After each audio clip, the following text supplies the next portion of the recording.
നാരായണ നാരായണ നാരായണ നാരായണ നാരായണ നാരായണ നാരായണ നാരായണ സർവത്ര ഗോവിന്ദനാമ സങ്കീർത്തനം. ഗോവിന്ദ ഗോവിന്ദ. പീതാംബരം കരവിരാജിത ചക്രശംഖ കൗമോദകീ സരസിജം കരുണാസമുദ്രം രാധാസഹായം അതിസുന്ദരമന്ദഹാസം വാതാലേശമനിശം ഹൃദി ഭാവയാമി. സർവത്ര ഗോവിന്ദനാമസങ്കീർത്തനം. ഗോവിന്ദ ഗോവിന്ദ. ശ്രോതാക്കൾക്ക് നമസ്കാരം. നമുക്ക് ശ്രീമദ് ഭാഗവതം അഷ്ടമസ്കന്ധത്തിലെ പ്രമേയം ഒന്ന് അനുസ്മരിക്കാം. സനാതന ധർമ്മം പറഞ്ഞു തരുന്നതായ അഷ്ടമസ്കന്ധം ഉപനിഷത്ത് തുല്യമായാണ് ഗുരുനാഥന്മാർ പറഞ്ഞു കേട്ടിട്ടുള്ളത്. 24 അധ്യായങ്ങളിലായിട്ട് അഷ്ടമസ്കന്ധത്തിൽ വർണ്ണിച്ചിരിക്കുന്നത് മന്വന്തരങ്ങളാണ്. മന്വന്തരന്തു സദ്ധർമ്മ എന്നതാണ് അഷ്ടമസ്കന്ധത്തിൻ്റെ ലക്ഷണം. സദ്ധർമ്മ നിരൂപണം എന്ന് പറയാം. സ്വയംഭുവൻ തുടങ്ങിയ മനുക്കൾ മാനവജാതിയുടെ ഉന്നമനത്തെ ലക്ഷ്യമാക്കിക്കൊണ്ട് സമുചിതങ്ങളായ ധർമ്മങ്ങളെ പ്രവർത്തിപ്പിച്ചു. ലോകപരിപാലനം ചെയ്യാൻ ധർമ്മങ്ങൾ സ്വയം ആചരിക്കുകയും ചെയ്തു. പരീക്ഷിത് ശ്രീശുക ബ്രഹ്മർഷിയോട് പറയുന്നു, സ്വയംഭുവസ്യേഹ ഗുരു വംശോയം വിസ്തരാശ്രുത യത്ര വിശ്വസൃജാം സർഗോ മനൂനന്യാൻ വദസ്വന. ഗുരുനാഥ, അങ്ങ് സ്വയംഭുവ മനുവിൻ്റെ ചരിത്രം വിസ്തരിച്ച് തന്നെ പറഞ്ഞു തന്നു. മനുവിൻ്റെ പുത്രന്മാര്, പുത്രിമാര്, അവയെ എല്ലാം വിസ്തരിച്ച് വർണ്ണിച്ചു. എത്ര എത്ര ഹരേർജന്മ കർമാണി ച മഹീയസ ഗൃണന്തി കവയോ ബ്രഹ്മം സ്ഥാനിനോ വദ ശൃണ്വതാം. ഇനി ഏതെല്ലാം മന്വന്തരങ്ങളിൽ ഭഗവാൻ അവതാരം ചെയ്തിട്ടുണ്ട്, ഏതെല്ലാം ലീലകളാണ് ആടിയിട്ടുള്ളത്, അതിനെക്കുറിച്ച് ഭക്തന്മാരായിട്ടുള്ളവർ എന്തൊക്കെയാണ് പാടിപ്പുകഴ്ത്തിയിട്ടുള്ളത്, അങ്ങനെയുള്ള വസ്തുതകളൊക്കെ പറഞ്ഞു തരണേ. യദ്യസ്മിന്നന്തരേ ബ്രഹ്മൻ ഭഗവാൻ വിശ്വഭാവന കൃതവൻ കുരുതേ കർത്താ ഹ്യതീതേനാഗതേദ്യവ. ഭഗവാൻ ഈ മന്വന്തരത്തിലും ചില അവതാരങ്ങൾ കൈക്കൊണ്ടിരിക്കുമല്ലോ.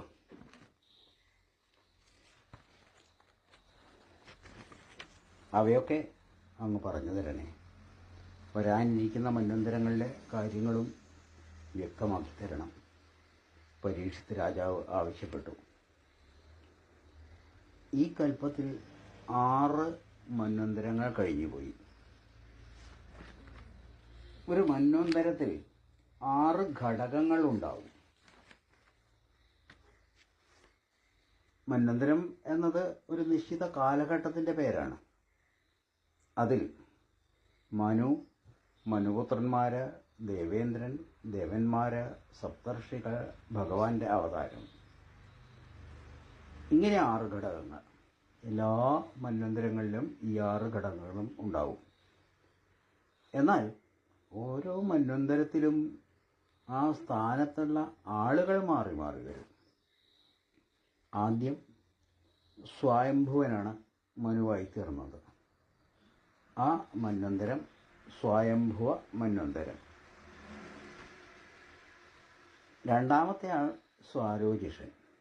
അദ്ദേഹത്തിൻ്റെ ആ കാലഘട്ടം സ്വാരോജഷ മന്വന്തരം അങ്ങനെ അറിയപ്പെട്ടു. ഭഗവാന്റെ അംശാവതാരങ്ങളും എല്ലാ മന്വന്തരങ്ങളിലും ഉണ്ട്. ആദ്യത്തെ മന്വന്തരത്തിൽ യജ്ഞൻ എന്ന പേരിലാണ് ഭഗവാൻ അവതരിച്ചത്. സ്വയംഭുവ മനുവിനെ അനുഗ്രഹിക്കാനായിട്ടാണ് ആ അവതാരം. രണ്ടാമത്തെ മന്വന്തരത്തിൽ ഭഗവാൻ വിഭു എന്ന പേരിൽ അവതരിച്ചു. ബ്രഹ്മചര്യനിഷ്ഠ എന്താണെന്ന് ലോകത്തിന് കാട്ടിക്കൊടുക്കുക, അതായിരുന്നു ലക്ഷ്യം. മൂന്നാമത്തെ മന്വന്തരത്തിൽ ദേവേന്ദ്രനെ രക്ഷിക്കാനായിട്ട് സത്യസേനൻ എന്ന പേരിൽ ഭഗവാൻ അവതരിച്ചു. നാലാമത്തെ മന്വന്തരത്തിൽ ഹരി എന്ന പേരിൽ ഭഗവാൻ അവതരിച്ചത് ഒരാനയെ രക്ഷിക്കാൻ വേണ്ടിയിട്ടായിരുന്നു. ആനയെ രക്ഷിക്കാനായിട്ട് ഭഗവാൻ അവതരിക്കുക. അങ്ങനെ ഒരു സംശയം ജനിച്ചേക്കാം, അതൊരു വെറും ആനയായിരുന്നില്ല. ഇന്ദ്രദ്യുമ്നൻ എന്ന പാണ്ഡ്യരാജാവ് അഗസ്ത്യൻ്റെ ശാപത്താൽ ആനയായി മാറിയതാണ്. രംഗം ത്രികൂടാചലം. അതിമനോഹരമായ ഒരു പർവ്വതം. 3 ശിഖരങ്ങളുണ്ട്. സ്വർണം, വെള്ളി, ഇരുമ്പ് ഇവ നിറഞ്ഞതാണ് കൊടുമുടികൾ. അവിടെ ഗുഹകളിൽ സിദ്ധചാരണന്മാർ വിഹരിക്കുന്നു. പർവ്വത താഴ്വാരത്തിൽ പലതരം വൃക്ഷലതാദികൾ, നിർമ്മലജലം നിറഞ്ഞ നദികൾ, തടാകങ്ങൾ ഇവയൊക്കെയുണ്ട്.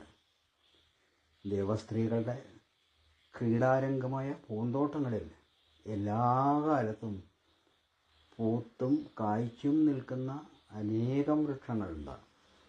തടാകങ്ങളിൽ പുഷ്പങ്ങൾ വിരിഞ്ഞു നിൽക്കുന്നു, താമര, ആമ്പൽ മുതലായവ. അവയ്ക്കിടയിൽ അരയന്നങ്ങളും ചക്രവാകങ്ങളും മകരമത്സ്യങ്ങളും വിഹരിക്കുന്നു. ഒരിക്കൽ ഒരു ഗജേന്ദ്രൻ പിടിയാനകളോടും മറ്റ് ആനക്കൂട്ടങ്ങളോടും കൂടി ആ മുളങ്കാടുകളൊക്കെ തല്ലി തകർത്തുകൊണ്ട് ത്രികൂടാചലത്തിലെത്തിച്ചേർന്നു. അവിടെ സിംഹം, കടുവ മുതലായ ഹിംസ്ര ജന്തുക്കളൊക്കെ ഭയന്ന് ഓടി. മാൻ മുതലായ ജന്തുക്കൾക്ക് ഭീതിയില്ലാതെ യഥേഷ്ടം അവിടെ സഞ്ചരിക്കാൻ അതുകൊണ്ട് സാധിച്ചു. അതിഭീകരമായ വേനൽ വന്നണഞ്ഞു. അവിടെ ഋതുമത്ത് എന്ന വരുണൻ്റെ ഉദ്യാനമുണ്ട്. ആ ഉദ്യാനത്തിൽ ഒരു തടാകത്തിൽ നിറയെ താമരപ്പൂക്കൾ. ആ തടാകത്തെക്കുറിച്ച് ഗജേന്ദ്രന് അറിയാൻ കഴിഞ്ഞു. തൻ്റെ കൂട്ടത്തിലുള്ള ആനകളെ ഒരു ഗൃഹനാഥൻ്റെ ചുമതലാബോധത്തോടെ അവിടേക്ക് നയിച്ചു. വേണ്ടുവോളം ജലം പാനം ചെയ്തു. ഗജേന്ദ്രൻ തുമ്പിക്കൈയിൽ ജലം കോരി കൂട്ടത്തിലുള്ള കുട്ടിയാനകളെയൊക്കെ കുളിപ്പിച്ചു. ആനകൾ സന്തോഷത്തോടെ തടാകത്തിലേക്ക് ഇറങ്ങിച്ചെന്നു. പിന്നീടവ ജലക്രീഡയായി ഉത്സാഹത്തിപർപ്പോടെ വെള്ളത്തിൽ കളിച്ചു തുടങ്ങി. ആ സമയത്ത് കാലശക്തിയുടെ പ്രേരണ കൊണ്ടാവാം ഒരു മുതല വന്ന് ഗജേന്ദ്രൻ്റെ കാലിൽ കടിമുറുക്കി. ആന കരയിലേക്ക് കയറാൻ ശ്രമിച്ചു. മുതല കാലിൽ കടിച്ച് വെള്ളത്തിലേക്ക് വലിച്ചു. മറ്റാനകളും വന്നു ഗജേന്ദ്രനെ സഹായിക്കാൻ. വലിച്ചു കയറ്റാൻ ശ്രമിച്ചു. ഫലമുണ്ടായില്ല. ആനയ്ക്ക് കരയിൽ കൂടുതൽ കരുത്തുണ്ടാവാം, എന്നാൽ ജലത്തിൽ മുതലയ്ക്കാണ് ശക്തി. അവരങ്ങോട്ടും ഇങ്ങോട്ടും പിടിവലിയായി. ആ ബലപരീക്ഷ നീണ്ടുപോയി 1000 വർഷത്തോളം. ആന തളരാൻ തുടങ്ങി. അതിൻ്റെ രക്തം അകത്തിയെന്ന മുതലയ്ക്ക് ശക്തി കൂടി വന്നു. ആന പരവശതയിലാണ്ടു. തന്നെ രക്ഷിക്കാൻ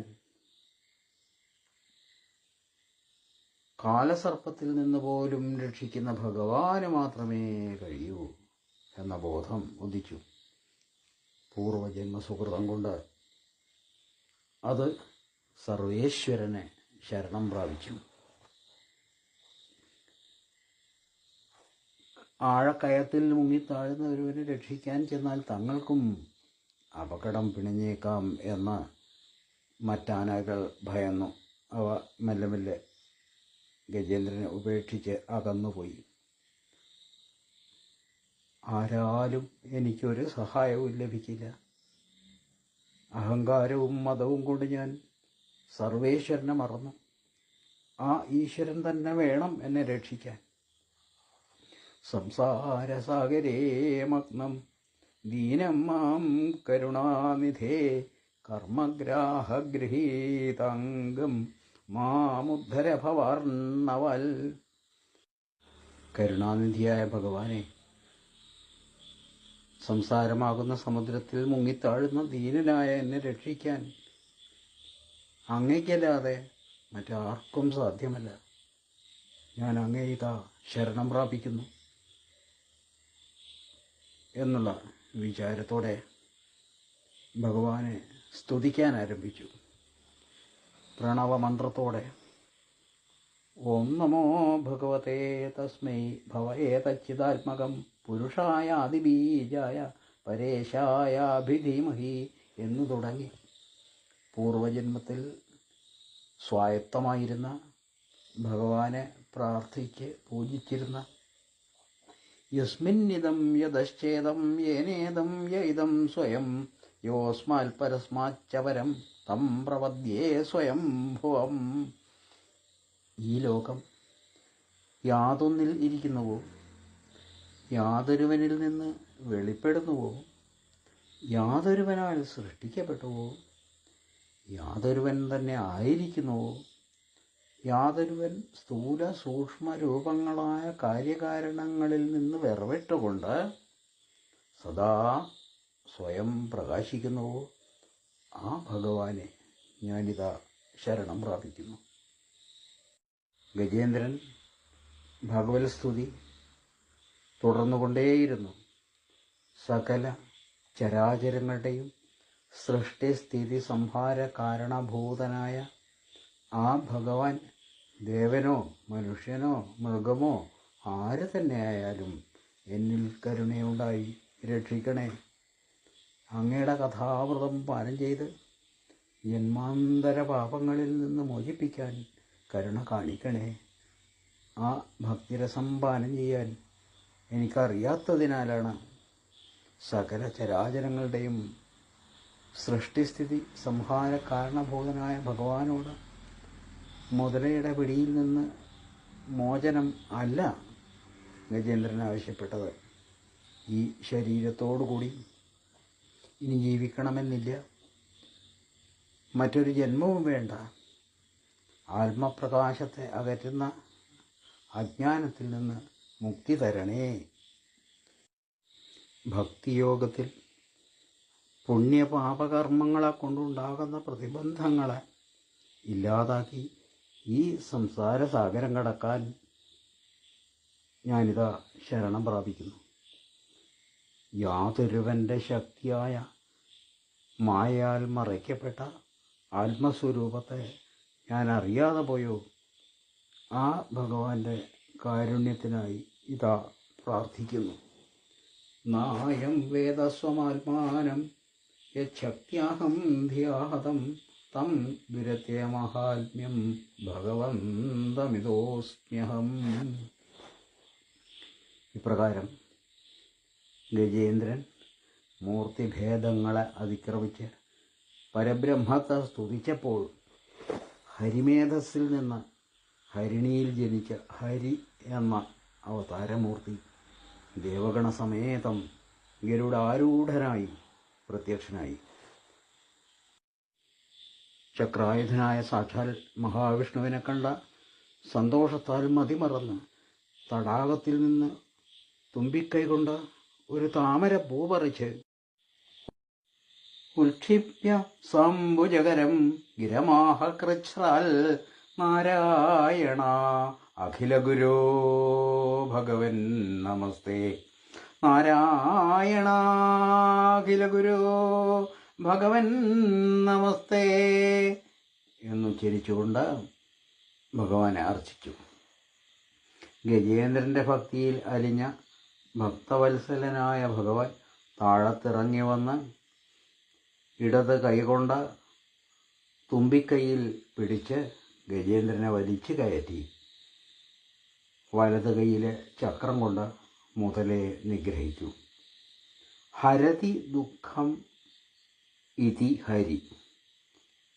ഇന്ദ്രദ്യുമ്നന് സാരൂപ്യമുക്തിയും ദേവലശാപത്താൽ മുതലയായ ഹുഹു എന്ന ഗന്ധർവന് സ്വരൂപം നേടി ഗന്ധർവ ലോകത്തേക്ക് പോകാനുള്ള അവസരവും ലഭിച്ചു. 4-ാമത്തെ മന്വന്തരത്തിൽ നടന്ന ഗജേന്ദ്രമോക്ഷം കഥ നമ്മൾ അനുസ്മരിച്ചു. സംസാര ദുഃഖത്തിൽ നിന്ന് കരകയറാൻ പ്രഭാതത്തിൽ ഈ ഗജേന്ദ്രമോക്ഷം കഥ അനുസ്മരിച്ചാൽ മതി എന്ന് പറഞ്ഞു കേട്ടിട്ടുണ്ട്. 5-ാമത്തെ മന്വന്തരത്തിൽ ഭഗവാൻ വൈകുണ്ഠനായി അവതരിച്ചു. വികുണ്ഠയുടെ പുത്രനായിട്ട് രമാദേവിയുടെ അപേക്ഷപ്രകാരം മനോഹരമായ വൈകുണ്ഠം സൃഷ്ടിച്ചു. സനകാദികളുടെ വൈകുണ്ഠ ദർശനവും വൈകുണ്ഠനാഥൻ്റെ കാരുണ്യവും സ്മരിച്ച ശിശുകബ്രഹ്മർഷി 6-ാമത്തെ മന്വന്തരത്തിലെ കഥകൾ പറയാൻ ആരംഭിച്ചു. 6-ാമത്തെ മന്വന്തരത്തിലാണ് പാലാഴി മഥനം നടന്നത്.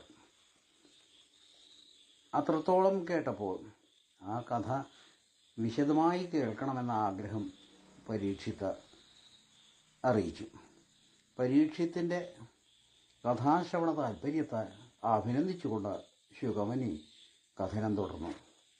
ഭഗവാൻ അജിതൻ എന്ന പേരിൽ അവതരിച്ചു. അക്കാലത്താണ് ഭഗവാൻ ദേവാസുരന്മാരെ കൊണ്ട് പാലാഴി മഥനം ചെയ്യിച്ചത്. ഭഗവാൻ എന്തിനാണ് ഇങ്ങനെ പാലാഴി മഥനം ചെയ്യിച്ചത് എന്ന ചോദ്യത്തിന് ഉത്തരമായി അത് വിഹർത്തുകാമ, ഒരു നേരം പോക്ക്, അത്രേ പറയാനുള്ളൂ എന്നാണ്. ഒരിക്കൽ ദുർവാസസിന് ഒരു വിദ്യാധര സ്ത്രീ ഒരു പൂമാല സമ്മാനിച്ചു. മഹർഷി അത് അർഹതപ്പെട്ട ആർക്കെങ്കിലും നൽകാനായി തീരുമാനിച്ചു. അതിന് തികച്ചും അർഹനായത് ദേവേന്ദ്രനാണ് എന്ന് മനസ്സിൽ ഉറപ്പിച്ചു. ഐരാവതത്തിലേറി വരുന്ന ദേവേന്ദ്രന് സന്തോഷത്തോടെ അത് സമ്മാനിച്ചു. ദേവേന്ദ്രൻ അത് ആനയുടെ മസ്തകത്തിൽ വെച്ചു. ആ മാലയിലെ പൂവിൻ്റെ ഗന്ധം വണ്ടുകളെ ആകർഷിച്ചു.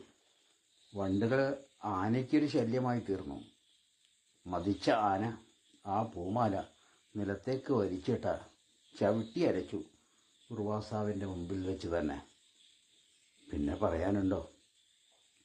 കാടുപോൽ കാറ്റത്തുലയും കരിന്താടി കോടി വളഞ്ഞ പുരീകം ആയ ഇതെന്തെന്ന രോമങ്ങൾ ചീർത്തതാമായതാ ബാഹുപരീകം ആരും നടുങ്ങുമാർ എത്രയും ബീഭത്സമാകാരം കൊണ്ടൊരക്കോപം വാച്ച കോപത്തിനാൽ കത്തിജ്വലിച്ചിടും തീച്ചൂളയ്ക്കൊപ്പമം നേത്രം.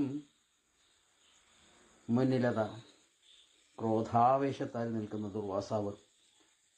തുടർന്നുണ്ടായി ശാപവശസ്സുകൾ.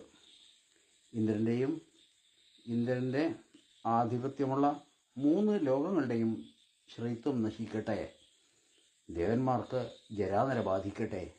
ഇങ്ങനെ ദുർവാസാവിൻ്റെ കോപം ബഹിർഗമിച്ചു. ശാപം മൂലം ഐരാവതം, കാമധേനു, കൽപ്പവൃക്ഷം, പാരിജാതം, 3 ലോകങ്ങളുടെയും ശ്രീത്വം എല്ലാം നഷ്ടപ്പെട്ടു. സ്വതേ ത്രിദശന്മാരാണ് ദേവന്മാർ. അവർക്ക് 3 അവസ്ഥകളേ ഉള്ളൂ: ബാല്യം, കൗമാരം, യൗവനം. ഇപ്പോഴിതാ വാർദ്ധക്യവും ബാധിച്ചു. ആ സമയത്ത് അസുരന്മാർ ദേവലോകം ആക്രമിച്ച് കീഴടക്കി. ഒട്ടും ശക്തരല്ലാത്ത അശരണരായ ഇന്ദ്രാദികൾ ബ്രഹ്മാവിനെ സമീപിച്ച് സങ്കടമറിയിച്ചു. ബ്രഹ്മാവ് അവരെ വൈകുണ്ഠനാഥൻ്റെ സമീപത്തെത്തിച്ചു. അശരണരായ ദേവന്മാർ ബ്രഹ്മാവോടൊപ്പം വിഷ്ണു ഭഗവാനെ സ്തുതിച്ചു, തങ്ങളുടെ വ്യഥ അറിയിച്ചു. ഭഗവാൻ അതിനൊരു പരിഹാരം നിർദ്ദേശിച്ചു. അങ്ങനെയാണ് പാലാഴി മഥനം നടന്നത്. പാലാഴി കടഞ്ഞാൽ നഷ്ടപ്പെട്ട സാധനങ്ങളൊക്കെ വീണ്ടെടുക്കാം. അതുമാത്രമല്ല, ഇതിൽ നിന്ന് അമൃത് ലഭിക്കും. അമൃത് സേവിച്ചാൽ വാർദ്ധക്യവും തീരും. എന്നാൽ പാലാഴി കടയണമെങ്കിൽ പാകത്തിനുള്ള കടകോൽ വേണം. മന്ദരപർവ്വതം കടകോലായി നിർദ്ദേശിക്കപ്പെട്ടു. അത് കെട്ടിവലിക്കാനോ കയറായി വാസുകിയും. ദേവന്മാർക്ക് തനിച്ചത് സാധിക്കില്ല. അതുകൊണ്ട് ഭഗവാൻ നിർദ്ദേശിച്ചു, അതിന് നിങ്ങളുടെ സഹോദരന്മാർ തന്നെയല്ലേ അസുരന്മാർ, അവരുമായി സന്ധി ചെയ്യണം. എല്ലായ്പ്പോഴും ഈ ശത്രുത വെച്ച് പുലർത്തുന്നത് നല്ലതല്ല. ആവശ്യമുള്ള സമയത്തെങ്കിലും അവരുമായി ചേർന്ന് പ്രവർത്തിക്കണം. അങ്ങനെ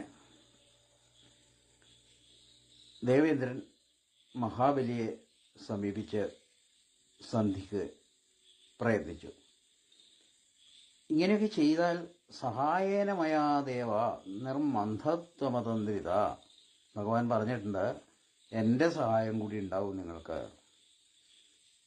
ഭഗവാൻ വളരെ അർത്ഥവത്തായ വാക്കുകളാണ് പറഞ്ഞത്.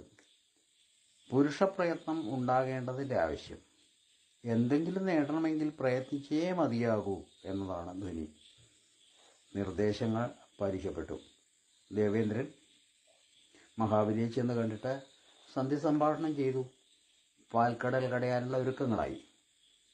ഇടയ്ക്ക് ചില വൈഷമ്യങ്ങൾ വരാതിരുന്നില്ല.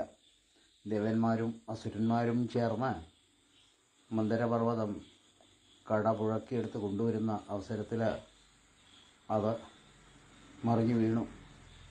അവിടെ ഭഗവാൻ തന്നെ സഹായത്തിനെത്തി. ഗരുഡൻ്റെ പുറത്തേറ്റി ആ പർവ്വതം പാൽക്കടലിലെത്തിച്ചു. വാസുകിയും പറഞ്ഞ് സമ്മതിപ്പിച്ചു. പാലാഴി മഥനം ആരംഭിച്ചു. ആദ്യം ശ്രീഹരിയും ദേവന്മാരും ചെന്ന് വാസുകിയുടെ തലയ്ക്കൽ പിടിച്ചു. വാസുകിയുടെ പുച്ഛം തങ്ങൾ പിടിക്കില്ലെന്ന് അസുരന്മാർ. അവർക്കതൊരു പുച്ഛമായി തോന്നി. അങ്ങനെ ദേവന്മാർ വാൽഭാഗം പിടിക്കാൻ നിർബന്ധിതരായി. ശരിക്ക് അത് ഭഗവാന്റെ ഒരു ഉപായമായിരുന്നു. തലഭാഗമാണ് അപകടകരം. കടയുമ്പോൾ വാസുകി വേദന കൊണ്ട് തീയും പുകയും തുപ്പാനിടയുണ്ട്. മഥനം ആരംഭിച്ചപ്പോൾ പർവ്വതം പെട്ടെന്ന് സമുദ്രത്തിലേക്ക് താഴ്ന്നു. ഭഗവാൻ ഉടനെ ഭീമാകാരമായ ഒരു കൂർമ്മത്തിൻ്റെ രൂപത്തിൽ ആ പർവ്വതത്തെ ഉയർത്തി നിർത്തി തൻ്റെ ഘനമുള്ള പുറന്തോട്ടിൽ ചുമന്നു നിന്നു. പർവ്വതം ഒരു വശത്തേക്ക് ചായാൻ തുടങ്ങിയത് പെട്ടെന്നാണ്. ഭഗവാൻ പർവ്വതത്തിൻ്റെ മുകളിൽ കരമമർത്തി അതിനെ നിലയ്ക്കുറപ്പിച്ചു. കുറേ നേരം കടയിൽ തുടർന്നു. ഒരു ഫലവും കണ്ടില്ല. അങ്ങനെ അവരൊക്കെ തളർന്നു തുടങ്ങി. ഒടുവിൽ ഭഗവാൻ തന്നെ പർവ്വതാകാരനായിട്ട് നിന്നു. രണ്ടു ഭാഗത്തും 500 വീതം കൈകൾ. വാസുകിയുടെ വാലും തലയും പിടിച്ച് 1000 കൈകളെ കൊണ്ട് ഭഗവാൻ പാലാഴി കടഞ്ഞു. ഭഗവാൻ പാലാഴി മഥനം ചെയ്യാൻ ആരംഭിച്ചപ്പോൾ പാലാഴി ആകെ പ്രക്ഷുബ്ധമായി. പർവ്വതം അധികം പൊങ്ങാതെ നോക്കുന്നതും താഴാതെ നോക്കുന്നതും ചരിയാതെ നോക്കുന്നതും വാലും തലയും പിടിച്ച് കടകോൽ ചലിപ്പിക്കുന്നതും എല്ലാം ഭഗവാൻ തന്നെ. അങ്ങനെ കുറേ നേരം കഴിഞ്ഞു. ആദ്യം പാലാഴിയിൽ നിന്ന് കാളകൂട വിഷമാണുണ്ടായത്. ഭഗവാന്റെ നിർദ്ദേശപ്രകാരം എല്ലാവരും പഞ്ചാക്ഷരം ജപിച്ചുകൊണ്ട് ശിവനെ സ്തുതിച്ചു. ശിവൻ ശ്രീ പാർവതീ സമേതനായിട്ട് വന്നു. 3 ലോകങ്ങളെയും നശിപ്പിക്കാൻ ശക്തിയുള്ള ഹാലാഹലം കൈകൊണ്ടെടുത്തു. ഈ വിഷം ഇങ്ങനെ ഇവിടെയുള്ളത് കൊണ്ട് ദേവകൾക്കും അസുരന്മാർക്കുമൊക്കെ വല്ലാത്ത വിഷമം അത് തീർക്കണം. അതിനായി ഞാനിത് കുടിക്കാൻ ആലോചിക്കുകയാണ് എന്ന് പാർവതിയെ നോക്കി പറഞ്ഞു. ഇത്രയും പേർക്ക് രക്ഷയാവും, ഭഗവാനെ പ്രീതിപ്പെടുത്താനുമാവും. അതുകൊണ്ട് അത് പാനം ചെയ്യുക തന്നെയാണ് വേണ്ടത് എന്ന് പാർവതിയും സമ്മതം മൂളി. പരോപകാരമല്ലേ. പാർവതിക്ക് ശിവന്റെ പ്രഭാവം ശരിക്കറിയാം. ഒന്നും സംഭവിക്കില്ലെന്നറിയാം. ശ്രീ പരമേശ്വരൻ ആ വിഷം ഇറക്കിയില്ല. അത് കണ്ഠത്തിൽ കട്ട പിടിച്ചു. അങ്ങനെ മഹാദേവൻ നീലകണ്ഠനായിത്തീർന്നു. പാലാഴി മഥനം തുടർന്നു.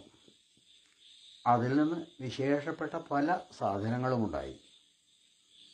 ആദ്യമായി കാമധേനു. അഭീഷ്ടദായിനിയായ ആ പശുവിനെ വിഷ്ണു ഭഗവാൻ മഹർഷിമാർക്ക് നൽകി. പിന്നെ ഉച്ചൈശ്രവസ് എന്ന കുതിര, അതിനെ അസുരചക്രവർത്തിയായ മഹാബലിക്ക് കൊടുത്തു. പിന്നീടുണ്ടായതാണ് 4 കൊമ്പുകളോടുകൂടിയ ഐരാവതം. അത് ഇന്ദ്രൻ്റെ വാഹനമായി. കൗസ്തുഭം എന്ന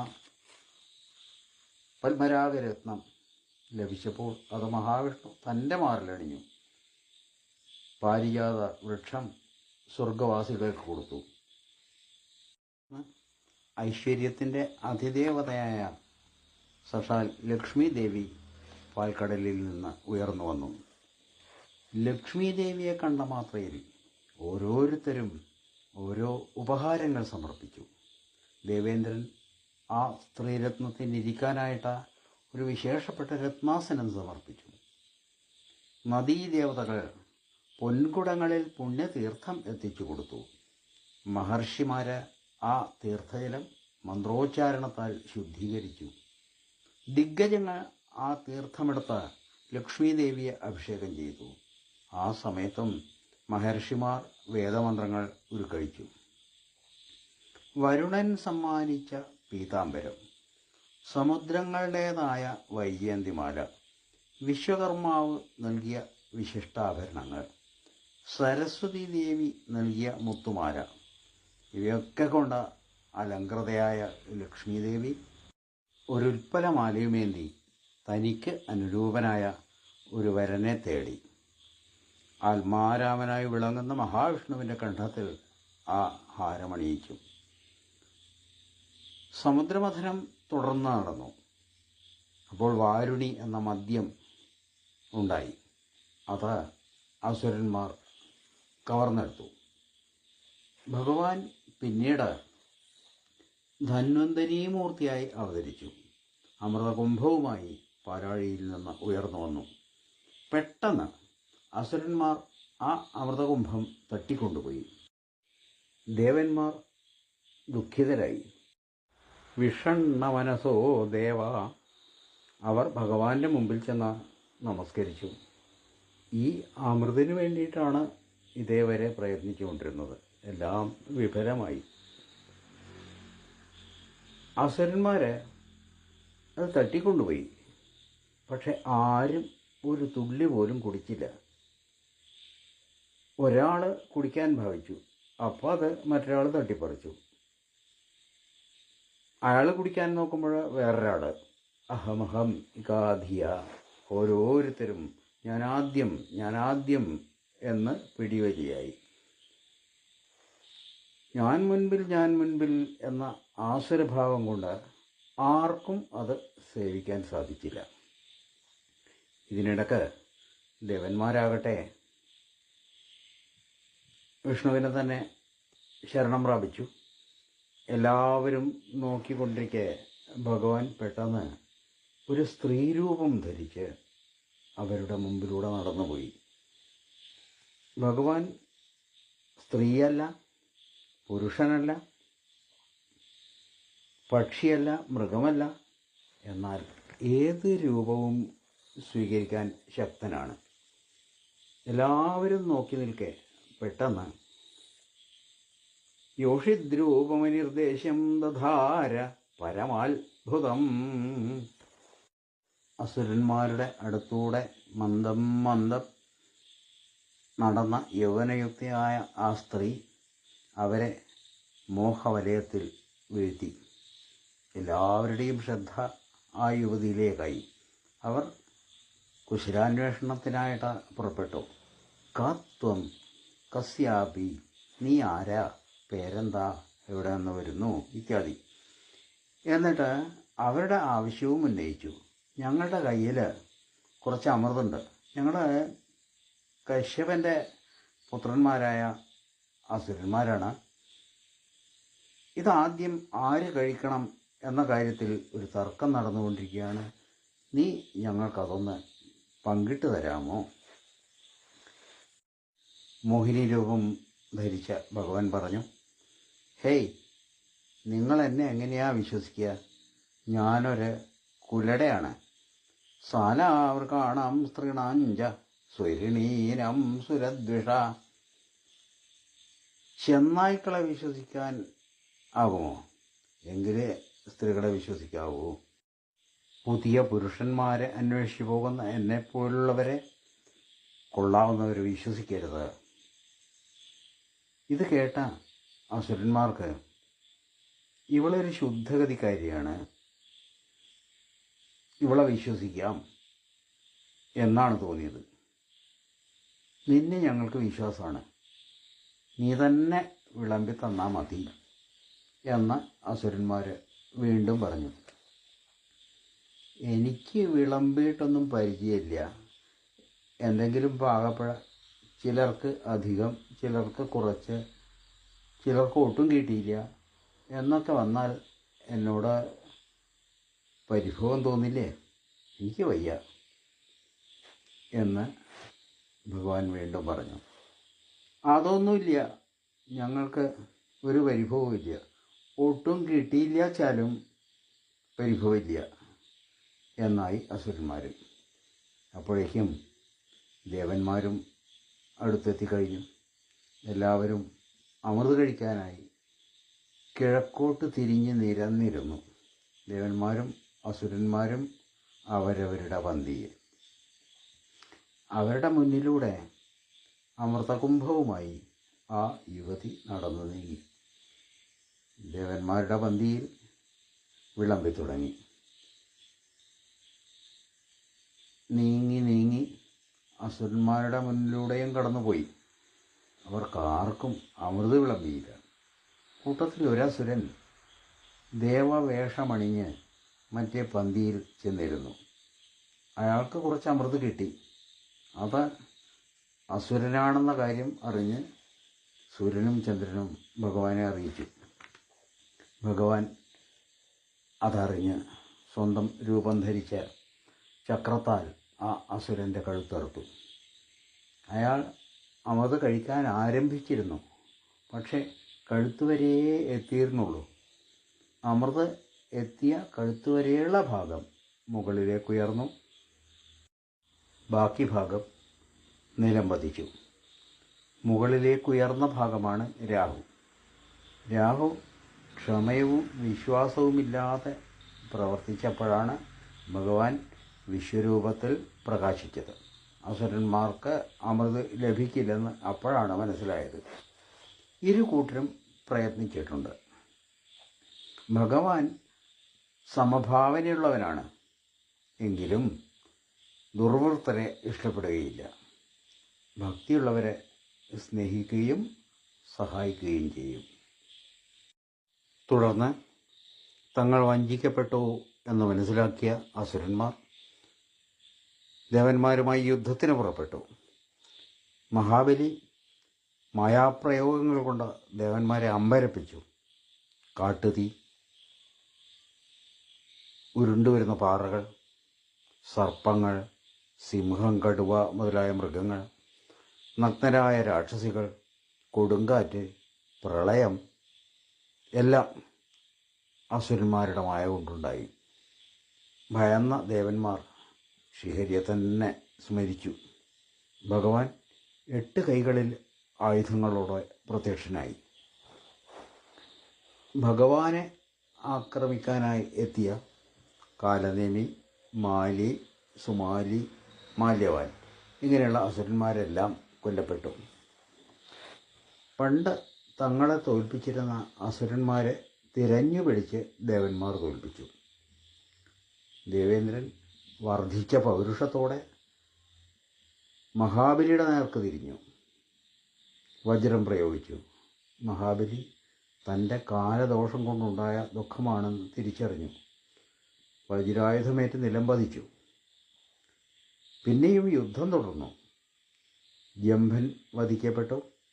അവൻ്റെ ബന്ധുക്കൾ ഇന്ദ്രനെയും മാതുരിയെയും അസ്ത്രം കൊണ്ട് പൊതിഞ്ഞു. ശരക്കൂമ്പാരത്തിൽ നിന്ന് ദേവേന്ദ്രൻ എഴുന്നേറ്റ് വന്നു. ഇന്ദ്രൻ, ബലൻ, പാകൻ എന്നിവരെയും വധിച്ചു. നമുജിയെ ആയുധങ്ങൾ കൊണ്ട് വധിക്കാൻ പറ്റില്ല. ജലനുര കൊണ്ട് നമുജിയും കൊല്ലപ്പെട്ടു. സർവരുടെയും പിതാമഹനാണ് ബ്രഹ്മാവ്. അസുരന്മാർ ഒറ്റപ്പെടുന്നത് കണ്ട് ബ്രഹ്മാവിന് ദുഃഖം തോന്നി. നാരദനെ പറഞ്ഞയച്ച് യുദ്ധം അവസാനിപ്പിച്ചു. മഹാബലി തുടങ്ങിയ മുറിവേറ്റവരെയെല്ലാം അസുരഗുരുവായ ശുക്രാചാര്യർ സുഖപ്പെടുത്തി. മഹാബലി പരാജയപ്പെട്ടു. എങ്കിലും ദുഃഖിച്ചില്ല. എല്ലാം കാലകർമ്മ വിധേയം എന്ന് ബലിക്കറിയാമായിരുന്നു. ഭഗവാന്റെ സഹായം എവിടെയുണ്ടോ അവിടെ വിജയവുമുള്ളൂ. വിഷ്ണു ഭഗവാൻ മോഹിനി രൂപം സ്വീകരിച്ച് അസുരന്മാരെ കബളിപ്പിച്ച് അമൃത് വീണ്ടെടുത്തു എന്നൊക്കെയുള്ള കഥ കൈലാസനാഥൻ കേട്ടറിഞ്ഞു. ഭഗവാന്റെ ആ മോഹിനി രൂപം കണ്ടാൽ തിരക്കേടില്ല എന്ന് ശ്രീ പരമേശ്വരനൊരാഗ്രഹം. അദ്ദേഹം ശ്രീ പാർവതിയോടും മറ്റ് പരിവാരങ്ങളോടുമൊപ്പം വൈകുണ്ഠത്തിലേക്ക് ചെന്നു. ഭഗവാനെ സ്തുതിച്ചു. ദേവദേവ ജഗദ്വ്യാപൻ ജഗദീശ ജഗന്മയ എന്ന സംബോധന ചെയ്തുകൊണ്ട് സ്തുതിച്ചുകൊണ്ട് തൻ്റെ ആഗ്രഹം അറിയിച്ചു. അവതാരമയാ ദൃഷ്ട രമമാണസ്യ തേ ഗുണൈഃ സോഹം തദ്ദ്രഷ്ടുമിച്ഛാമി യത്തേ യോഷിദ്വപുർധൃതം. അത് ദേവന്മാർക്ക് വേണ്ടി അന്ന് അങ്ങനെയൊക്കെ ഒരടവ് അത്രയേ ഉള്ളൂ എന്നൊക്കെ ഭഗവാൻ മറുപടി പറഞ്ഞു. ശുകബ്രഹ്മർഷി പറയാണ്, ആ സമയത്ത് ഉദ്യാനത്തിൽ പന്തടിച്ച് കളിച്ചു കൊണ്ടിരിക്കുന്ന ഒരു പെൺകിടാവ് ശ്രീ മഹാദേവൻ ആ പെൺകിടാവിനെ കണ്ടു. ആരെയും ആകർഷിക്കുന്ന സുന്ദരരൂപം.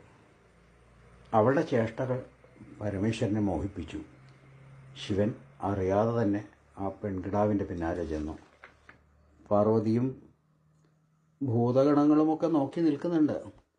അതൊന്നും അറിയാതെയാണ് ആ അനുധാവനം. അടുത്തെത്തിയപ്പോൾ കുട്ടി ഒരൊറ്റ ഓട്ടം.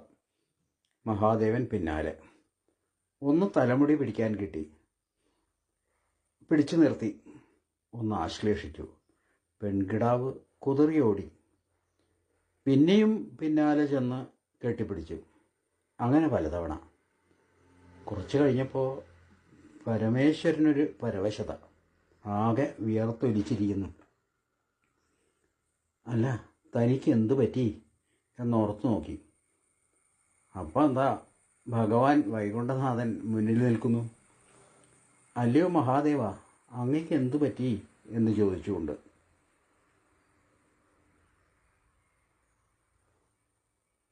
അങ്ങ് ആവശ്യപ്പെട്ടതല്ലേ മോഹിനി രൂപം ദർശിക്കണമെന്ന്. അങ്ങ് മാറത്തേക്കൊന്ന് നോക്കൂ. മാറത്തേക്ക് നോക്കി. അപ്പോഴെന്താ കണ്ടത്? തൻ്റെ മാറത്ത് കളഭക്കുറി. വൈകുണ്ഠനാഥൻ്റെ മാറത്ത് ശ്മശാന ഭസ്മക്കുറി. അപ്പോഴാണ് അറിഞ്ഞത് താൻ ആശ്ലേഷിച്ചത് സാക്ഷാൽ മഹാവിഷ്ണുവിനെയാണെന്ന്. വെറും പെൺകിടാവിനെ അല്ല ആരെങ്കിലും ചെയ്തതെന്ന്. താൻ ഭാഗ്യവാനാണ്. മഹാദേവൻ ഒന്നുകൂടി സന്തോഷപുരസരം ശ്രീനാരായണനെ ആശ്ലേഷിച്ചു. അപ്പോൾ ദൃശ്യമായ ആ ശങ്കരനാരായണമൂർത്തിക്ക് മുന്നിൽ മഹർഷിമാരെല്ലാം നമസ്കരിച്ചു. ഈ ശങ്കരമോഹന ഉപാഖ്യാനം പാലാഴി മഥനത്തിന് ഒരനുബന്ധമായി. ആറാമത്തേതായ വൈവസ്വത മന്വന്തരം മുതൽ 14-ാമത്തെ മന്വന്തരം വരെ വിവരിക്കുന്നതാണ്. 13ഉം 14ഉം അധ്യായങ്ങൾ. അവിടെ ഓരോന്നും വിസ്തരിച്ച് പറയുന്നില്ല. ഇടയ്ക്ക് വാമനാവതാരത്തെക്കുറിച്ച് സൂചിപ്പിച്ചു. ആ സമയത്ത് അതൊന്ന് വിസ്തരിച്ച് കേൾക്കണമെന്ന് പരീക്ഷിത്ത് ശിശുക ബ്രഹ്മർഷിയോട് അറിയിച്ചു. വർത്തമാന മന്വന്തരമായ 7-ാമത്തെ മന്വന്തരത്തിൽ നടന്നതാണ് വാമനാവതാരം. വാമനനായി അവതരിച്ച് മഹാബലിയുടെ മുന്നിൽ ചെന്ന് യാചിച്ചു എന്ന് കേട്ടപ്പോഴാണ് ആ കഥ ഒന്ന് വിസ്തരിച്ച് കേൾക്കണമെന്ന് പരീക്ഷിത്ത് പറഞ്ഞത്. പ്രഹ്ലാദൻ്റെ പൗത്രനാണ് മഹാബലി. ഭഗവത് കഥ കേട്ട് വളർന്ന ഭക്തൻ. എങ്കിലും സംസർഗത്താലാവാം ഇടക്കാലത്ത് ഭക്തിക്ക് അല്പം മങ്ങലേറ്റു. പാലാഴി മഥനം നടന്ന കാലം അങ്ങനെയുള്ള കാലമാണ്. ആ ഭക്തി കുറച്ചൽ കൊണ്ട് തന്നെ ആവാം അമൃത് സേവിക്കാൻ മഹാബലിക്ക് സാധിക്കാതെ വന്നത്. എന്നാൽ പാലാഴി മഥനത്തിൽ ഭാഗഭാക്കാകാൻ കഴിഞ്ഞത് ഒരു വലിയ ഭാഗ്യമാണ്. ഒരുപാട് പ്രയോജനങ്ങളുണ്ടായി. അതുകൊണ്ട് ഭഗവാനെ നേരിട്ട് കാണാനുള്ള അവസരമുണ്ടായത് തന്നെ ഭാഗ്യം. കൂർമാവതാരം കണ്ടു, ധന്വന്തിരി മൂർത്തിയായിട്ടുള്ള അവതാരം കണ്ടു, മോഹിനി അവതാരം കണ്ടു. എല്ലാം നേരിൽ കാണാൻ ഭാഗ്യം സിദ്ധിച്ചു. ഏതെങ്കിലും അപകടത്തിൽ ചെന്നുപെടുകയും അതിൽ നിന്ന് രക്ഷപ്പെടുകയും ചെയ്യുമ്പോൾ ഇടക്കാലത്ത് ഭക്തിക്ക് കുറവുണ്ടായെങ്കിലും അതൊന്ന് പ്രോജ്വലിക്കാൻ കാരണമാകും. മഹാബലി ദേവാസുര യുദ്ധത്തിൽ പങ്കെടുത്തു, കൊല്ലപ്പെട്ടു. ശുക്രാചാര്യൻ മൃതസഞ്ജീവിനി ഉപയോഗിച്ച് പുനർജീവിപ്പിച്ചു. അത് മഹാബലിയുടെ ജീവിതത്തിലെ ഒരു വഴിത്തിരിവായി. അദ്ദേഹത്തിൽ ഭക്തി ഒന്നുകൂടി നല്ലപോലെ ജ്വലിച്ചു. ആചാര്യൻ്റെ തപശക്തിയും അറിയാൻ സാധിച്ചു. അതുകൊണ്ട് തന്നെ ആചാര്യനെയും ആചാര്യ പരമ്പരയിൽപ്പെട്ട മറ്റ് ഋഷിമാരെയും ആദരിക്കാൻ കാരണമായി. ശുക്രാചാര്യനും വളരെ സന്തോഷമായി. മഹാബലിക്ക് ഇന്ദ്രപദം നേടണം എന്ന ആഗ്രഹമുണ്ടെന്നറിഞ്ഞ ശുക്രാചാര്യൻ മഹാബലിയെക്കൊണ്ട് വിശ്വജിത്ത് എന്ന യജ്ഞം ചെയ്യിച്ചു. ആ യജ്ഞത്തിൻ്റെ പര്യവസാനത്തിൽ മഹാബലിക്ക് നിരവധി യുദ്ധോപകരണങ്ങൾ ലഭിക്കുകയുണ്ടായി. യജ്ഞാവസാനത്തിൽ മുത്തച്ഛനായ പ്രഹ്ലാദനെ വലം വെച്ച് നമസ്കരിച്ചപ്പോൾ പ്രഹ്ലാദൻ വാടാത്ത ഒരു താമരമാല പൗത്രൻ്റെ കഴുത്തിൽ അണിയിച്ചു. അസുരഗുരുവിനെയും ബലി നമസ്കരിച്ചു. ശുക്രാചാര്യർ ശിഷ്യന് ഒരു ശംഖ് സമ്മാനിച്ചു. ആ ശംഖ് വിളിച്ചുകൊണ്ട് മഹാബലി തേരിലേറി നേരെ സ്വർഗത്തിലേക്ക് ചെന്നു. മഹാബലി മുമ്പ് വധിക്കപ്പെട്ടതാണ്. ഇപ്പോഴിതാ തങ്ങളെ എതിരിടാൻ വീണ്ടും വരുന്നു. ദേവന്മാർ പരിഭ്രാന്തരായി. ബൃഹസ്പതിയെ സമീപിച്ചു. ബൃഹസ്പതി പറഞ്ഞു, പലായനം ചെയ്യുകയല്ലാതെ മറ്റൊരു വഴിയുമില്ലെന്ന്. ഇന്ദ്രാദി ദേവന്മാർ ഓടി ഒളിച്ചു. അവർക്ക് സ്വർഗം നഷ്ടമായി. മഹാബലിക്ക് സുഖസുന്ദരമായ സ്വർഗവും ഇന്ദ്രപദവും അതോടെ സ്വന്തമായി. വൈകാതെ ത്രിഭുവനങ്ങളുടെ ആധിപത്യവും.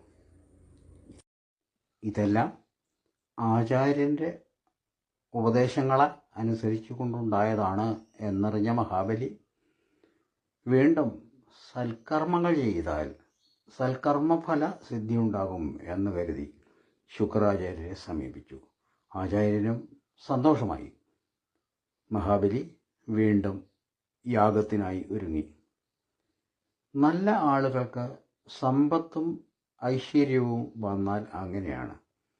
അവ സൽക്കാര്യങ്ങൾക്കായി പ്രയോജനപ്പെടുത്തും. മുതുമുത്തശ്ശന്മാരായ ഹിരണ്യാക്ഷനും ഹിരണ്യകശിപുവുമൊക്കെ മറിച്ചായിരുന്നു. മഹാബലി നല്ല ഒരു കർമ്മ യോഗിയായി മാറിക്കൊണ്ടിരുന്നു. ആ വളർച്ച തന്നെയാണ് ആചാര്യനും ആഗ്രഹിച്ചത്. കീർത്തിം ദിക്ഷു വിതന്വാന സരേജേ ഒടുരാടിവ. ഈ അവസരത്തിൽ സ്വന്തം പുത്രന്മാരെ കാണാതാവുകയും ദേവലോകം ദിതിപുത്രന്മാരാൽ പിടിച്ചടക്കപ്പെടുകയും ചെയ്തപ്പോൾ ദേവമാതാവായ അദിതി അനാഥയെപ്പോലെയായി. സർവജ്ഞനായ കശ്യപ പ്രജാപതി ദീർഘകാലമായി സമാധിസ്ഥനായിരുന്നു. അദ്ദേഹം സമാധിയിൽ നിന്ന് വിരമിച്ചപ്പോൾ അതീവ ദുഃഖിതയായ പത്നിയെയാണ് കണ്ടത്. കാരണമന്വേഷിച്ചു. എന്താണ് സംഭവിച്ചത്? വന്നു ചേർന്ന അതിഥികളെ സൽക്കരിക്കാൻ സാധിക്കാതെ വന്നുവോ?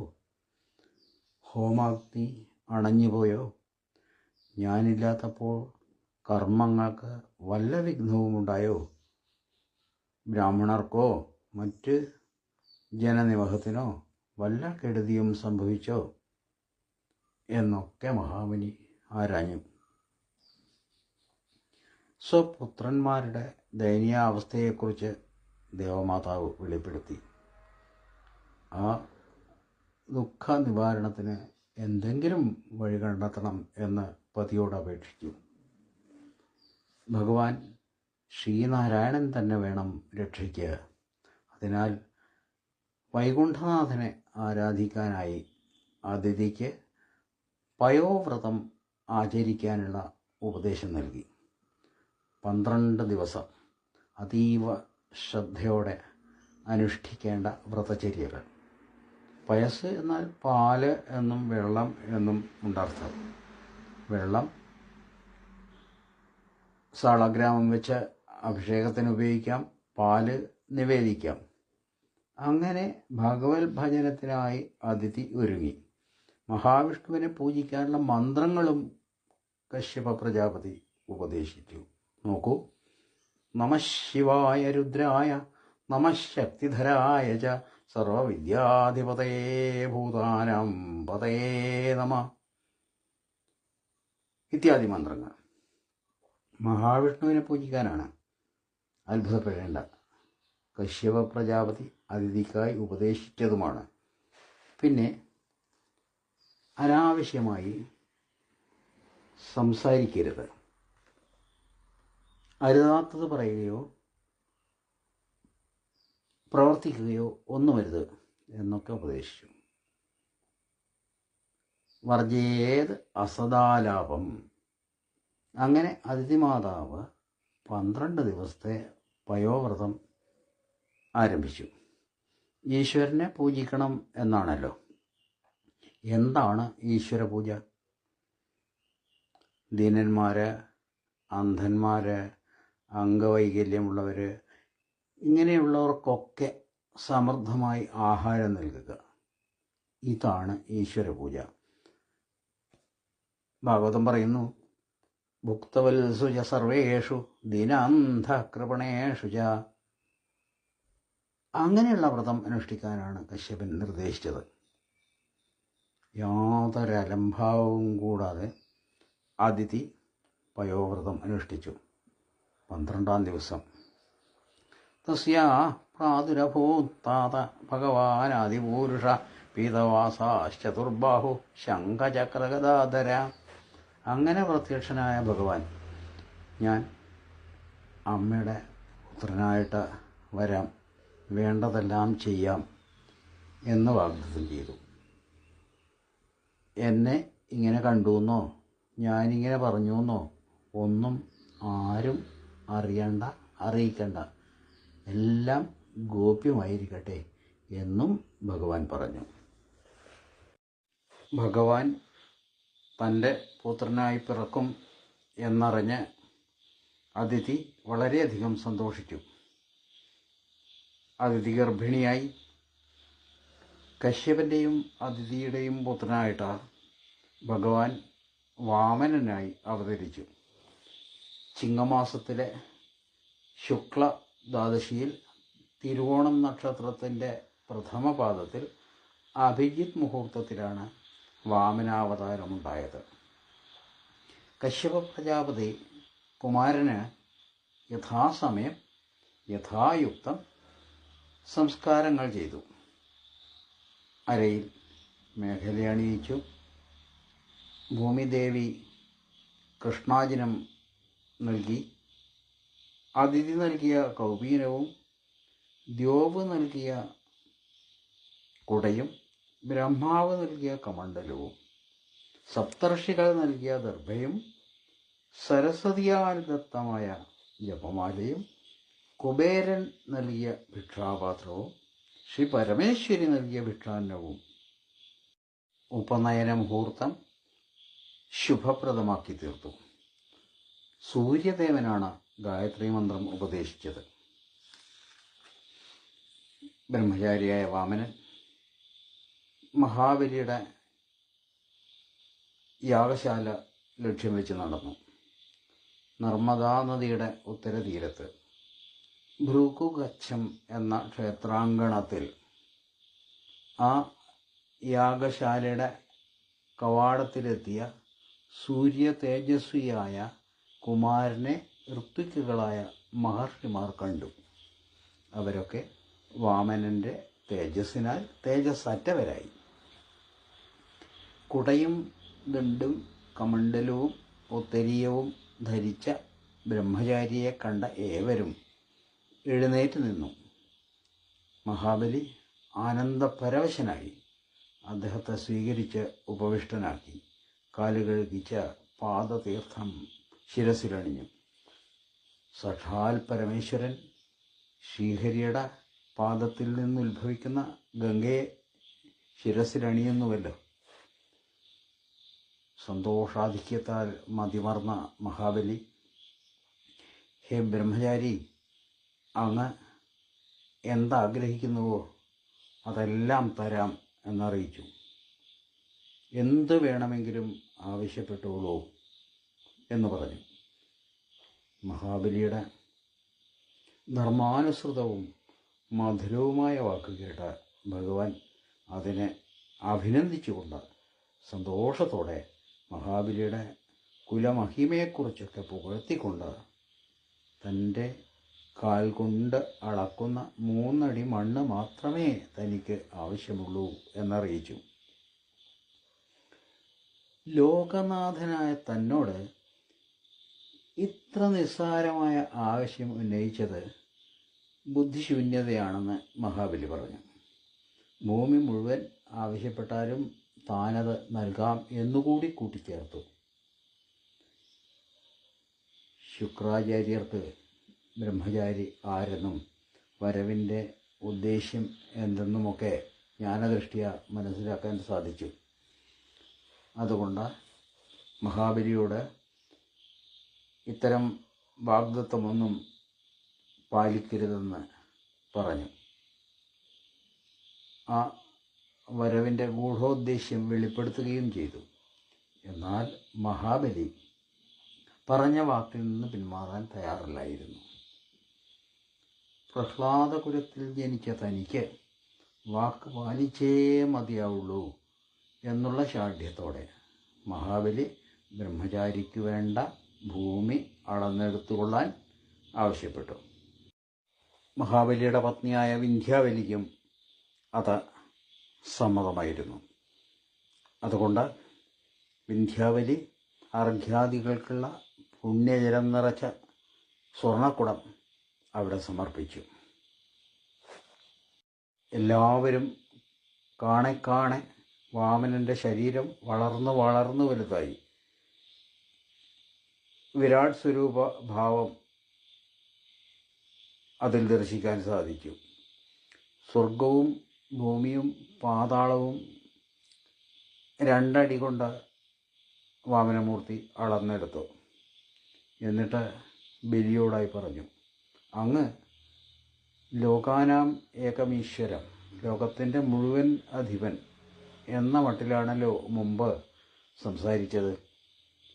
എന്താ വേണ്ട വെച്ചാൽ ചോദിച്ചോളൂ എന്നൊക്കെയല്ലേ പറഞ്ഞത്? എന്നിട്ടിപ്പം എന്താ മൂന്നാമത്തെ അടിക്കുള്ള സ്ഥലം കാണിച്ചു തരും? ഇതെവിടെയാണ്? പറഞ്ഞ വാക്ക് പാലിക്കാതിരുന്നാൽ അനവധി കാലം നരകത്തിൽ കിടക്കേണ്ടതായിട്ട് വരും. ഭഗവാൻ ഗൗരവത്തിൽ ഇങ്ങനെ പറയേണ്ട താമസം. ഗരുഡൻ വന്ന് മഹാബലിയെ വരുണപാശത്താൽ ബന്ധിച്ചു. മഹാബലി അതൊന്നും ഗൗനിച്ചില്ല. സൂചന നൽകിയിട്ടും വാഗ്ദത്തത്തിൽ നിന്ന് പിന്മാറാത്തതിനാൽ മഹാബലിയെ ശുക്രാചാര്യനും ശപിച്ചിരുന്നു. 2 അടി കൊണ്ട് ഈ ലോകം മുഴുവൻ അളന്ന സ്ഥിതിക്ക് മൂന്നാമത്തെ അടിക്ക് ഞാനിതാ എൻ്റെ ശിരസ് കുനിക്കുന്നു. ധനത്തേക്കാൾ വലുത് ധനം സമ്പാദിച്ച അതിൻ്റെ ഉടമയ്ക്കാണ് എന്നതത്രേ ശാസ്ത്രമതം. അതുകൊണ്ട് അങ്ങയുടെ കാലടി വയ്ക്കാനുള്ള സ്ഥലം എൻ്റെ ശിരസിലുണ്ട്. അസത്യം, വഞ്ചന എന്നിവ അപകീർത്തികരമാണ്. അവ ദാരിദ്ര്യത്തേക്കാൾ കഷ്ടമാണ്, നരകത്തേക്കാൾ ഭയങ്കരമാണ്. അവ എന്നെ ബാധിക്കാതിരിക്കട്ടെ. ഞാൻ എന്നെ തന്നെ അങ്ങയ്ക്ക് സമർപ്പിക്കുന്നു. ഭഗവത്പാദം ആ ശിരസിൽ വെച്ച് ഭഗവാൻ അനുഗ്രഹം ചൊരിഞ്ഞു. ആ സമയത്ത് പിതാമഹനായ പ്രഹ്ലാദൻ അവിടെ എത്തിച്ചേർന്നു. ബന്ധനസ്ഥനായിരുന്നതിനാൽ ബലിക്ക് മുത്തച്ഛനെ പൂജിക്കാൻ കഴിഞ്ഞില്ല. ശിരസ് കുനിച്ചു വണങ്ങി. പ്രഹ്ലാദൻ ഭഗവാനെ നമസ്കരിച്ചുകൊണ്ട് പറഞ്ഞു, ഇവൻ്റെ സമ്പത്ത് അങ്ങ് പിടിച്ചു പറിച്ചിട്ടില്ല. ഇന്ദ്രൻ ഒരു കാലത്ത് ഐശ്വര്യത്താൽ മതാന്ധനായി മാറി. ആ സമയത്ത് ഇവൻ്റെ കയ്യിൽ ഏൽപ്പിച്ച സ്വത്താണ് അങ്ങ് ഇവന് അഹങ്കാരം വർദ്ധിച്ചപ്പോൾ തിരിച്ചെടുത്തത്. മഹാബലിയുടെ പത്നിയായ വിന്ധ്യാവലിയും അവിടെ സന്നിഹിതനായ ബ്രഹ്മാവും ബലിയുടെ അഹങ്കാരം തീർത്ത ഭഗവാനെ പുകഴ്ത്തി. ഐശ്വര്യമതത്താൽ മത്തനായ മനുഷ്യൻ ലോകത്തെയും തന്നെയും അപമാനിക്കുന്നു. ഉത്കൃഷ്ട ജന്മം, വിദ്യ, ഐശ്വര്യം എന്നിവ കൊണ്ട് ഏതെങ്കിലും ഒരു വ്യക്തിക്ക് അഹങ്കാരം വരാതിരിക്കുന്നുവെങ്കിൽ അതെൻ്റെ അനുഗ്രഹമാണ്. ദാനവ ദൈത്യന്മാരിൽ അഗ്രഗണ്യനായ മഹാബലി എൻ്റെ മായയെപ്പോലും ജയിച്ചിരിക്കുന്നു. സത്യനിഷ്ഠനാണ് മഹാബലി. ദേവന്മാർക്ക് പോലും പ്രാപിക്കാനാകാത്ത സുദുർലഭ സ്ഥാനമാണ് ഞാൻ മഹാബലിക്ക് നൽകുന്നത്. എന്നെ തന്നെ ആശ്രയിച്ച മഹാബലിയെ സാവർണ്യ മന്വന്തരത്തിലെ ഇന്ദ്രനായി അവരോധിക്കും. വിശ്വകർമാവിനെ കൊണ്ട് ഞാനൊരു വിശിഷ്ട ലോകം നിർമ്മിപ്പിച്ചിട്ടുണ്ട്. സുതലമെന്ന ആ ലോകത്ത് അതുവരെ മഹാബലിക്ക് സുഖമായി വസിക്കാം. എല്ലാ മംഗളങ്ങളും നേരുന്നു. അതുകൊണ്ട് മഹാബലി അങ്ങ് ബന്ധുക്കളോടും കൂടി സുതലത്തിലേക്ക് പോയിക്കോളൂ. ഞാനുമുണ്ടാകും അവിടെ, ഒരു കാവൽക്കാരൻ എന്നോണം.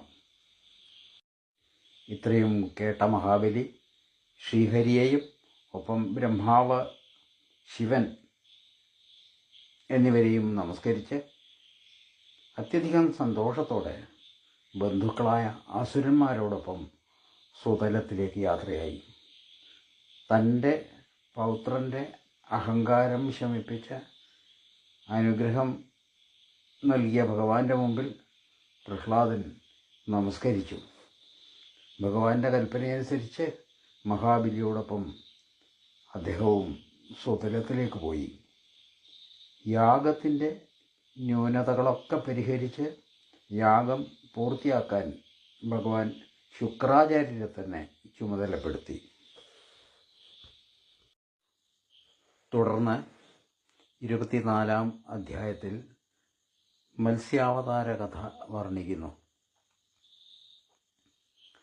സകല ലോകങ്ങൾക്കും പരിരക്ഷ നൽകുന്ന ഭഗവാൻ വെറും ഒരു ജലജന്തുവായ മത്സ്യമായി അവതരിച്ചത് എന്തിനാണെന്ന് പരീക്ഷിത് രാജാവ് ശ്രീ ശുകബ്രഹ്മർഷിയോട് ചോദിച്ചു.